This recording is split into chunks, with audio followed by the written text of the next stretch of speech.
Oke mulu. Kita akan kembali dibahas F1. Wih, ini tempatnya baru nih. Tempat baru, kantor baru, kantor baru juga. TV baru, Properti baru. sponsor. Iya dong. Kita akan bahas F1 Jerman di Nürburgring. Sebenarnya sih kemarin tuh ada Rusia, tapi Rusia ya udahlah. Lewat, iya. Terus Tapi ya, udah itu udah pasti Mercedes lah ya. Iya, bener kan Karena dari Mercedes. bertahun-tahun tuh Mercedes mulu. Iya, dari tahun 30-an. Iya, oh dari 30-an zaman sebelum F1 malah iya. itu. Dari zaman Grand Prix, terus Apa balapan di Rusia nggak ada. Saint Petersburg zaman dulu ya. Oh enggak, lupa. Nama dah jalan gua. Saint Petersburg ya. Ya, Dulu. udah amat. Udah amat. Setelah itu Fokus. kita setelah Sochi baru semuanya Mercedes. Karena setelah F1 Jerman masih Mercedes yang menang, Hamilton, tapi dia melengkapi 91 kemenangannya.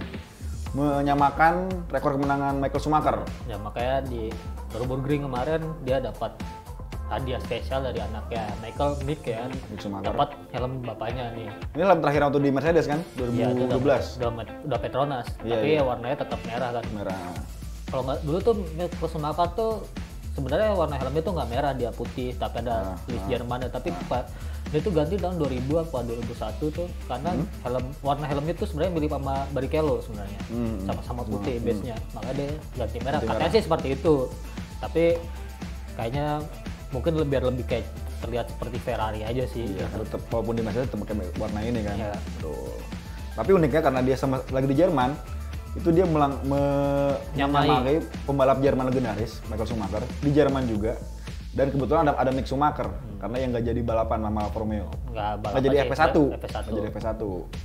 Dikasih helm spesial ini makanya helm 91. Tapi makanya mungkin udah takdir nggak sih kalau misalnya kita lihat semua jalan hidupnya Michael Schumacher Lewis Hamilton, dia masuk ke Mercedes aja gantiin posisinya Michael Schumacher. Sebenarnya kalau gua pribadi ya lihat Hamilton bisa menyamai bahkan melewati rekor Schumacher tuh sebenarnya kayak kalau mungkin di tahun 2010-an sampai 2014 itu kayak asli itu kayak nggak mungkin, maksudnya bakal Hamilton gitu yang menyamain rekor. Justru kalau dulu prediksinya lebih banyak Vettel iya. yang karena sama-sama Jerman, dominasi di Red Bull itu kan pernah ke Ferrari juga. ya dominasi di Red Bull itu benar-benar dominan tuh 2010 sampai 2013 saat akhir Juara Dunia itu.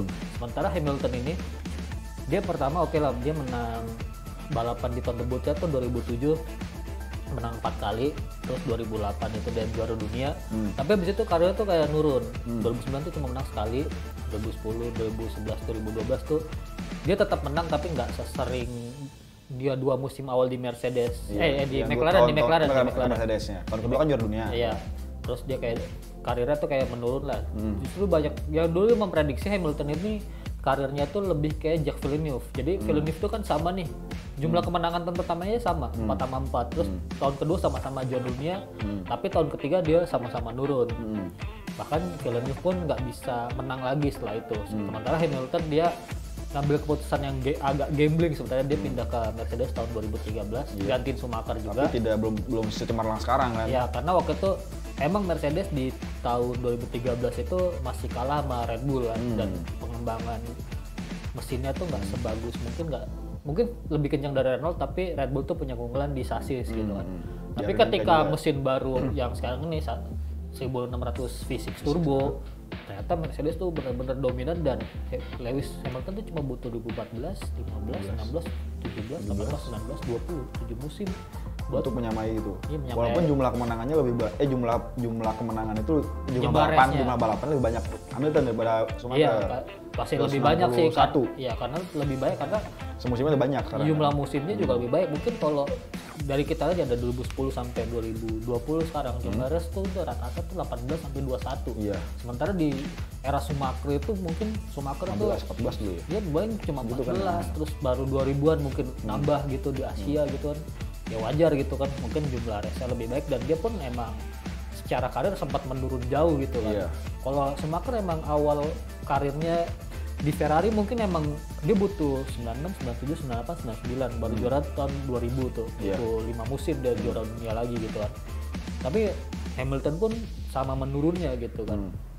Bahkan ya Schumacher 1 tahun didiskualifikasi kan. Tahun 97 tuh dia didis karena clash sama ini. Udah ketok dulu. Karena clash Villeneuve ya kan, di seri terakhir dia sempat dicoret. Sebenarnya harusnya rekor juara dunia Schumacher harusnya bisa lebih banyak sih dari tapi ya itu udah masa lalu lah. Kita fokusnya ke Lewis aja gitu kan. Lalu apa yang mau ditanya dari Lewis? Dan terus Rekor yang kira-kira yang selanjutnya masih akan di Hamilton tuh apa sih? Misalnya pasti juara dunia sama. Tahun ini kayaknya bakal juara dunia lagi. Ya. Sama-sama 7 gelar. Udah 7 gelar. Berarti apa lagi ntar? Misalnya. Yang kemungkinan kalau misalnya Hamilton menang di semua seri, dia tuh nyamain 2 rekor. Apa tuh? Jumlah kemenangan terbanyak satu musim. Sama siapa itu? Yang pertama itu sama kayak nih Michael Schumacher tahun 2004. Dia menangnya 13. Oke. Yang kedua sama kayak ini Sebastian Vettel tahun 2013. Menangnya juga 13. 13 juga. Tapi kalau emang sih kalau tahun ini buat ngejar 14 tuh sulit karena serinya ya tinggal dikit. Tinggal dikit lah. Jadi kemungkinan cuma bisa nyamain 2 orang ini karena Lewis sendiri kalau nggak salah dia tuh paling banyak menang semusim tuh baru 11 tahun lalu. Kalau nggak salah itu 11 tuh paling banyak. Karena emang musimnya tuh kalau bisa dibilang Hamilton tuh justru dapat lawannya lebih kompetitif ketimbang Schumacher atau si Sebastian Vettel nih. Schumacher tahun 2004 nih dominannya emang benar-benar lawan dominan sih. Rivalnya tuh tinggal Kimi Räikkönen. Renault waktu itu belum terlalu kenceng, dia baru kenceng 2005. Rivalnya itu cuma Kimi Räikkönen tapi ya backgroundnya tahun itu juga lumayan ringkih. 2013 itu Vettel pun lawannya cuma Alonso. apa ya? Alonso. Enggak, Ferrari 2012-13 tuh jelek banget. Lawannya tuh kalau nggak salah cuma Jenson Button, terus Kimi Räikkönen, terus Hamilton dan ya itu menangnya cuma sekali 2 kali gitu doang lah. Beda sama mungkin Hamilton tahun lalu dia dapat perlawanannya lumayan dari Charles Leclerc ya kan, sama Max Verstappen juga lumayan gitu kan. Makanya untuk nyamain 2 rekor ini emang tergolong sulit sih. Menang 13 kali semusim itu lumayan berat gitu. Sekarang Hamilton udah menang di mana aja? Udah Hamilton Styria. Iya, Styria. Dia tuh gagal menang di Austria seri pertama kan gagal sama dia. Sochi menang. Sochi nggak menang. Sochi Bottas. Sochi Bottas. Udah 9 kali ya. Sama di ini Silverstone yang kedua. Dia tuh gagal menang tuh kan Verstappen sekali, Bottas 2 kali. Udah sisanya dia. Udah satu lagi Gasly. 11 seri. 4 kali. 8 menang berarti. Iya. 8 menang mungkin ya. Iya. Ya kalau salah dikit nggak apa lah ya. Iya.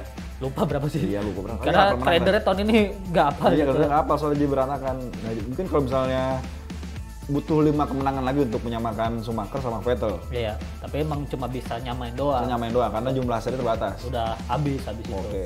Udah gitu. Yang paling mungkin di mana? Kayak sirkuit-sirkuit modern, mungkin dia menang lagi kayak di sirkuit-sirkuit yang next ini ya, kemungkinan menangnya paling besar ya dia gitu loh. Iya. Karena di Abu Dhabi paling tinggi tuh. Dia problemnya Hamilton yang dia balapan dia yang menang tuh rata-rata penalti. Di Styria. Bukan Styria, Austria pertama. tabrakan sama Albon. Iya. Di Monza. Problem pit stop yang gagal. Jadi stop and go. Stop and go. Di Sochi yang masalah dia latihan start, ya itu semuanya penalti gitu loh. Bahkan istilahnya sebenarnya kalau Hamilton dia nggak dapat penalti di 3 seri itu, menang 9-1 itu udah seri-seri lalu gitu loh. Cuma ya problemnya karena ya kalau udah 11 kali balapan, misalnya dia menang mulu sebenarnya bisa-bisa aja. Iya, sebenarnya bisa-bisa aja. Cuma emang orang kan pengennya Hamilton nggak menang, tapi emang kalau dilihat pace-nya pun Bottas pun nggak bisa nyamain. Iya. Buat itu anggap nyamain apa emang di tim order? Sulit sih kalau tim order. Mungkin kalau Bottas udah depan terus diminta mundur itu baru tim order. Tapi ini dari KTT pun dia udah pole berapa kenceng kali. Banget kan, dia udah pole berapa kali. Bahkan iya. Masalah engine mode atau party mode mesinnya Mercedes aja udah nggak boleh gitu kan.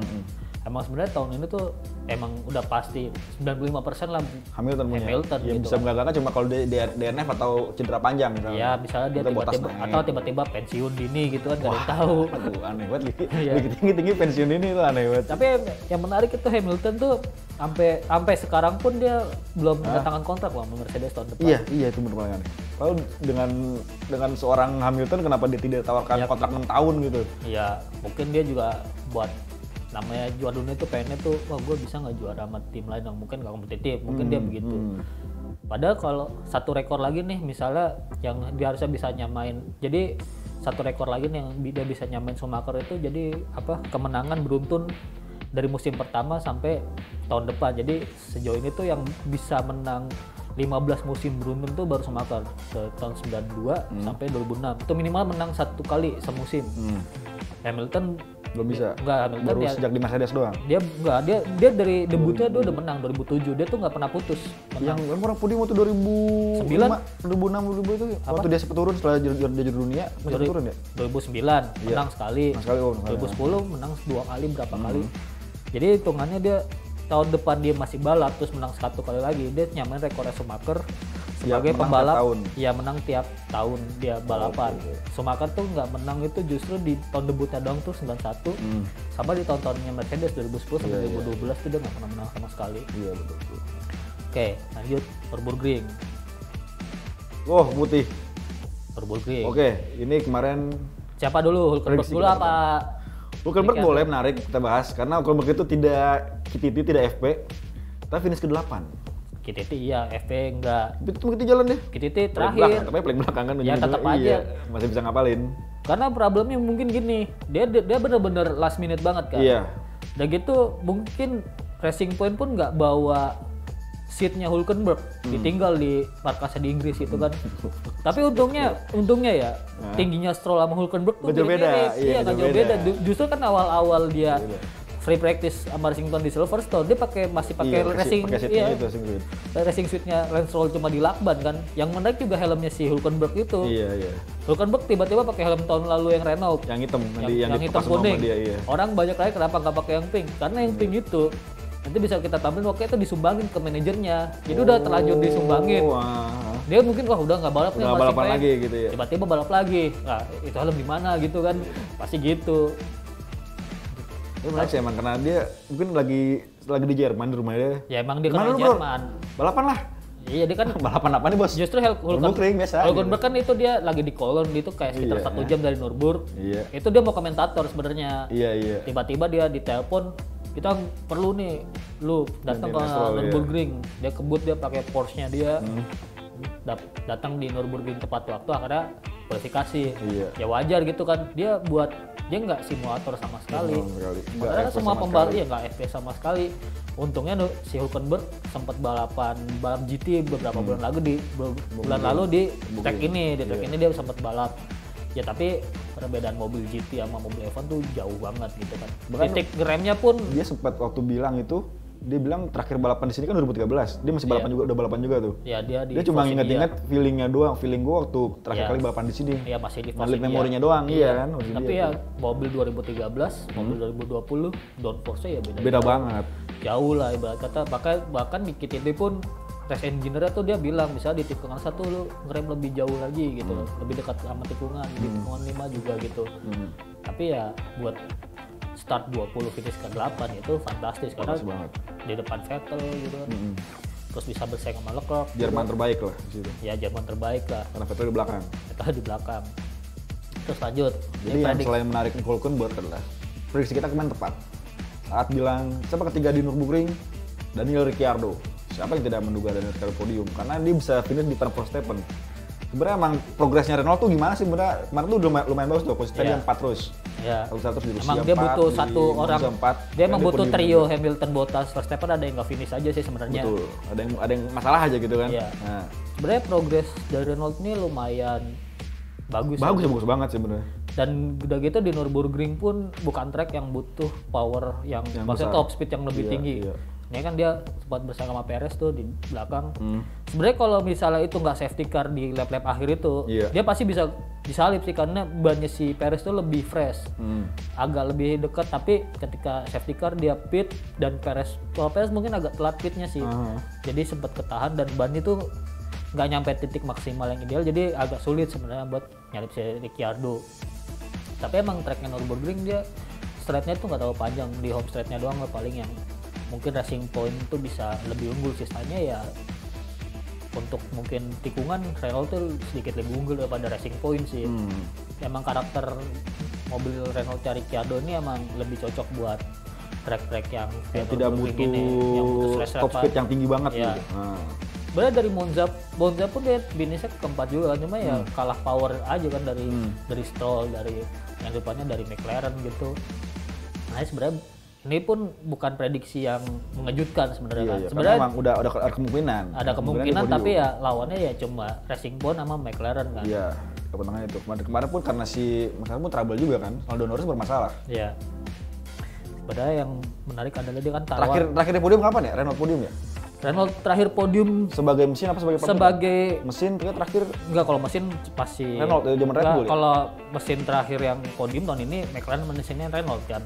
Oh iya benar. Tapi sebagai pabrik. kalau sebagai pabrikan itu kalau nggak salah di yang namanya Renault itu Demi Malaysia 2011. Enggak, Malaysia 2011. Anjir lama banget. Itu 10 tahun, Nick 10 Heidfeld. musim. Iya, Nick Heidfeld. Habis itu musimnya Renault waktu itu di seri pembuka Australia, Petrov podium. Oke. Terus Nick Heidfeld tuh waktu itu ganti Robert Kubica, waktu itu dia kecelakaan rally tuh. Mobilnya tuh kompetitif, cuma yang bawa tuh karena pembalap dadakan ya cuma bisa podium 2 kali. Udah gitu ya udah abis itu Renault-nya mundur, timnya ini dijual jadi nama Lotus. Iya. Sampai tahun 2016 tuh baru comeback lagi, baru podium lagi. Sebenarnya ya progres Renault ini lumayan lama sih sebagai tim factory gitu loh ya. Dari 2016 baru bisa podium John lagi. Palmer. 2016 tuh dia Kevin Magnussen dulu. Sama Palmer barengan sama Ya, dia. enggak, Hülkenberg sama si siapa Magnussen. Terus baru si Magnussen diganti sama Palmer gitu. Itu baru 2 musim. Sebenarnya agak lama sih sebagai tim factory yang mungkin budgetnya lebih gede daripada dari Force India yang lebih sering podium atau Alfa Tauri gitu yang malah bisa menang gitu ya. Justru dia agak lambat lah. Oke. Tapi ya buat prediksi kita masih mau bahas Renault atau Uniknya ada Ricciardo sampai lupa kalau dia pengen selebrasi Zoe. ya lupa Dia saking senangnya udah lama nggak podium, akhirnya pas udah diwawancara udah turun podium, kenapa tidak melakukan Zoe? I forget about it. Ya, sebenarnya mungkin kayak corona sih, bagi-bagi minum Tiba-tiba pakai kaos kaki, tiba-tiba ular semuanya kan, dia nggak tahu bahaya. gimana tiba-tiba Iya, udah nggak higienis, kayak mau aja pada ukur sepatu gitu. Iya, bahaya sih jatuhnya. Iya. Dia cuma sendirian di ruang gantinya dia melakukan Zoe itu. Nah, ini yang menarik adalah pekan depan kita akan menuju sirkuit Portimao, Portugal. Portimao. Jadi balapan kapan, Ji? Ini nggak balapan. Ini ada mobil F1, Ji? Portimao nggak pernah balapan nih. Oh, mungkin tes kayak shakedown apa tes nih. Oh, gitu. Kalau dilihat dari livery yang membentuk mobil ini, ini 2009 ini. Oke. Ini Renault 2009 tuh pembalapnya nggak salah Nelson Piquet sama Alonso. Timo Glock sih kayaknya kalau dari helm. Berarti emang balap mobil sana cuma touring doang ya, balap touring doang? Portimao tuh sebenarnya dipakai balap mobil tuh sempat dulu kayak balap endurance. Iya, dulu. Sampai sekarang pun balap endurance tuh masih beberapa kali lah di Portimao. Pas kelas GT3. Agak balap LMP1 LMP1 gitu juga. GTE. Soalnya dia lebih sering balap motor kayak Portimao. Ya, Portimao WSBK ada paling sering. Jadi Portimao tuh tahun ini gelar 3 event dunia, ada WSBK, ada MotoGP sama F1. Cuma terakhir kemarin itu MotoGP udah tes. Time itu 44. Portimao. 120 lebih di bawah lah. Ini kenceng banget. Kenceng lah. Lu mau lihat tracknya? Coba tunjukin. Nah, Uji udah bikin simulasi pakai apa? Game apa lu pakai? Nih Project Cars namanya. Project Cars. Mobil apaan?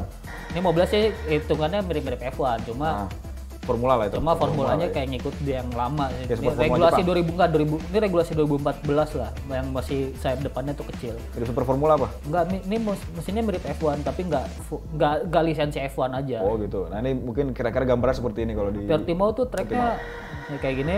Nah, masuk tikungan satunya ini unik. Udah turunan. Udah turunan tapi dia tapi kanannya cepat. Nah, masuk iya. lagi ke sini. Dia tikungan cepat, makanya ini sebenarnya ini patahan di sini 3. Ya, ini patah. Nih, masuk sini Portimao ini kalau buat beberapa pembalap yang udah pernah tes, dia tuh ngerasa kayak gabungan Nürburgring lama terus Spa lama, tapi dia tracknya modern. Iya. Karena karakter dari tracknya ada naik turun gitu kan. Ini yang diomongin kemarin. Nah, ini sulit nih. Karena gua aja susah nih. Iya, karena abis dia tinggi langsung turun langsung belok. Nah gitu ya agak blind spot juga. Itu kalau nonton di MotoGP atau WSBK, motor terbang. Nah enggak, kalau motor terbang tuh di sini. Nih motor terbang tuh di sini nih. Bukan tadi ya? Iya, di sini enggak di sini. Ini agak susah nih. Nah, agak naik nih. Ini blind spot lagi nih. Tapi nanti langsung tiba-tiba ke kiri. Oh iya, ini yang terbang. Di sini. Emang tracknya tuh sebenarnya buat pembalap penantang. Tapi kita belum tahu apa buat tontonan tuh bakal menantang apa enggak. Iya. Karena karakter tracknya emang lumayan cepat di sini. Tapi karena itu track lurusnya tinggi dan tapi nggak butuh track lurus yang panjang, tapi ini turunan. Nah, dia low downforce nggak? Nggak, lebih cenderung ke high sih. Terutama Lebih ke high. Tapi terutama ini udah tikungan terakhir dan ini lumayan cepet nih. Nih di sini kalau pakai mobil F1 yang baru nih di sini flat out dia. Ini ke kanan nih, lu udah hampir straight ke sono. Harusnya dia bisa lebih flat out. Ini karena nggak disetting aja sih, aeronya, gearboxnya dan lain-lain. Ini kayak buat gambaran aja. Jadi Portimao ini, Portimao emang buat pembalap-pembalap yang modern emang sebenarnya tuh ngeharapin balapan di sini. Cuma Portugal tuh kayak mungkin nggak bisa dapat sponsor lebih buat nyelenggarain F1. Karakternya emang. Ini pun karena karena si Liberty Media pun butuh nama seri kan. Ya, sirkuitnya emang grade 1 segala macem. Nah di Portimao ini dia baru diaspal ulang bulan Agustus. Iya. Kemungkinan Pirelli justru bawa ban dengan kompon paling keras buat Portimao karena track ini selain bakal remnya keras terus kerja ban untuk terutama sebelah kiri itu pasti juga lebih berat. Jadi ini agak tricky sih buat nanti tim-tim di sono buat nentuin berapa kali stop gitu kan. Nah ini kan biasa MotoGP terbang di sini kan. Kalau F1 nggak mungkin karena downforce-nya udah tinggi gitu. Iya, karena juga tracknya panjang, floor tracknya panjang. Iya, tapi ya tracknya emang menantang tapi juga abrasif jatuhnya. Iya. Pirelli tuh mungkin bakal nyiapin bannya mungkin banyak di medium dan hard. Justru nih jadi agak tricky nih buat tim-tim yang lolos Q3. Biasanya Q3 tuh semua soft kan. Semua. Startnya soft nanti semua kan. Sementara yang 11-12 mungkin medium hard. Iya. Nah itu bisa agak ada persaingan yang cukup seru tuh di antara penentuan bagaimana dia pit stop, strategi berapa kali stop segala macam. Nah ini emang tracknya ini emang ya naik tuh, karakter alaminya emang. Ya. Tuh dia emang chamber ya? Mirip nggak kiri udah? Iya, emang begitu. Ulang lagi. Menarik. Ya ini buat gambaran aja. Gambar kira-kira seperti inilah. F1 Portugal di Portimao. Memang mau bilang kali sensi aja. Top speed berapa top speed pakai ini? Nah, kalau ini masih ya 310-an. Tapi kalau mobil F1 yang baru mungkin 320. 320 km per jam. Tapi mungkin nggak tapi kalau misalnya tikungannya banyak kayak gini ya biasanya tim-tim yang lebih butuh high downforce ya. Jadi top speed nggak terlalu penting. Straight-nya cuma yang panjang cuma yang itu doang ya kan. Top 3 ya masih Hamilton. 1. Atas. Ketiga lagi dong Malik. Tiga lagi dong. Carlos Sainz. Oke, Carlos Sainz. Kali ini saya setuju. Carlos Sainz. Prediksi. Jaya. Sebenarnya agak-agak tricky. Mungkin Red Bull bisa sih. Cuma ada ini dia kondisi apapun kayaknya Mercedes lagi kenceng dah. Iya, dan kondisi apapun. Kondisi apapun ya, mau sirkuitnya kencang kayak mau sirkuitnya mau ada red flag kayak. Iya, mau red flag, mau dia penalti tiba-tiba kencang tetap aja gitu. Mercedes. Tetap susah. Satu tetap Mercedes kayaknya. Satu Hamilton. Kalau Hamilton terbalik. Ya kalau nggak Bottas Hamilton atau Hamilton Bottas lah ya. Mercedes lah pokoknya. Ketiga yang menarik ya. Tiga menarik. Saja menarik. Verstappen atau ada potensi lain. Siapa? McLaren. Norris. Carlos Sainz sih. Carlos Sainz. Lebih kenapa Ricciardo ya sebenarnya kayak misalnya performa di Nürburgring segala macam. Bertahan gitu ya. Lebih ini ke degradasi ban Renault tuh mungkin lebih cepat lah, lebih tinggi lah. Dan tapi balik lagi nanti gimana tim-tim strategi apa 2 stop doang atau 3 stop itu balik lagi nanti lihat di Portimao. Tapi kemungkinan kalau dari gue pribadi dengan mobil yang dengan hasil di Monza gitu ya, dimana Sainz itu pakai ban sirkuitnya mirip. Ya sirkuitnya nggak mirip sebenarnya, downforce-nya pun jauh gitu. Tapi dengan degradasi ban yang sama yang lebih rendah McLaren gitu, mungkin Carlos Sainz sih bisa lebih berpotensi buat nyodok ke podium lagi gitu. Oke, Carlos Sainz kita tungguin di podium ketiga. Ya Red Bull harusnya bisa lah kalau dia startnya bagus. Tapi Red Bull terlalu mengandalkan Verstappen sekarang. Iya, nggak bisa sendirian. Kayaknya susah sendirian. Oke. Ya, McLaren kalau nggak Renault yang ketiga. McLaren Renault. Kalau Racing Point mungkin belum. Belum. Itu masih di 45 aja lah. Iya. Karena suka nggak konsisten emang, terutama di pit stopnya dia masih suka lambat banget. Bukan lambat dan dia suka salah ini strategi. Kayak harusnya di Nürburgring kalau dia pit stopnya bareng ketika pembalap-pembalap lain waktu safety car, suhu dari bannya Perez tuh lebih optimal ketika safety car masuk gitu kan. Kemarin tuh kan jadi agak ketinggalan gitu sama Ricciardo. Harusnya kemarin tuh dia bisa tuh dia nyodok Ricciardo buat posisi 3 karena mobilnya lebih kencang. Iya, dan gitu. Ricardo udah kena masalah ban sebenarnya. Iya, dan bannya pun nggak fresh amat juga dua-duanya kan. Harusnya racing ban tuh kemarin bisa, cuma suhunya mungkin kurang tepat aja. Oke. Setuju. Siap. Punya yang satu dua masih Mercedes. Udah ketiga akan kita prediksi Carlos Sainz sekarang. Kita 2 kali bener ya? Kita 2 kali bener. Di Monza kita bener, di Sochi Monza ya kemarin ya? Nggak tahu tuh kemarin itu. Monza bener, di kemarin Nürburgring bener. Yang ketiga kita taruh nama Carlos Sainz. Jawabannya tunggu di video selanjutnya. Sampai jumpa di video berikutnya. Dadah. Nah. Dadah.